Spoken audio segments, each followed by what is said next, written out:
పని చేసి వెళ్తారు. ఆహ్, చాలా ఎండల్లో మీరు కొరియోగ్రఫీ చేస్తారు. గంటలు గంటలు షూటింగ్‌లు చేస్తారు. టీవీ షోస్ చేస్తారు. యూట్యూబ్ షేకర్ స్టూడియోస్ చేస్తున్నారు. Hmm. At the end of the day ఇంటికెళ్ళినప్పుడు ఏమవుద్దంటే మనకంటూ ఒక ఫ్యామిలీ అండ్ దాని తర్వాత మనకంటూ పిల్లలు. ఆ బాండింగ్ ఎలా ఉంటుంది మాస్టర్? నాకు చిన్నప్పటి నుంచి అమ్మాయి అంటే తనకు చాలా ఇష్టం. మా అమ్మాయి అంటే. నాకు ఏ టెన్షన్స్ ఏదున్నా ఆహ్, నా తల్లిని చూస్తుంటే, మా అమ్మాయిని చూస్తుంటే ఫుల్ రిలాక్స్ అవుతా. ఏమన్నా తనకే చెప్తా. పేరెంటింగ్ అంటే చూసారా? అంటే this shows that father love because మా డ్యాడీ గూడా అంతే. హ్మ్. అట్ ద మాస్టర్ చెప్పండి ఎందుకని మీ ఫాదర్స్ అందరికి కూతురు మీద ఎందుకు సాఫ్ట్ కార్నర్ ఉంటది నాకు చెప్పండి ఫస్ట్? ఏమో తెలీదు నీకులా అంటే మేము ముగ్గురం. అంటే మా అమ్మకి ముగ్గురం అబ్బాయిలే.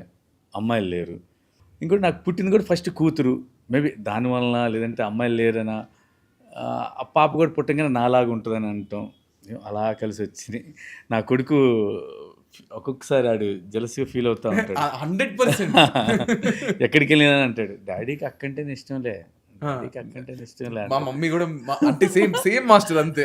కానీ ఎక్కువ ప్యాంపర్ చేస్తుంటారా మీరు? ఆ!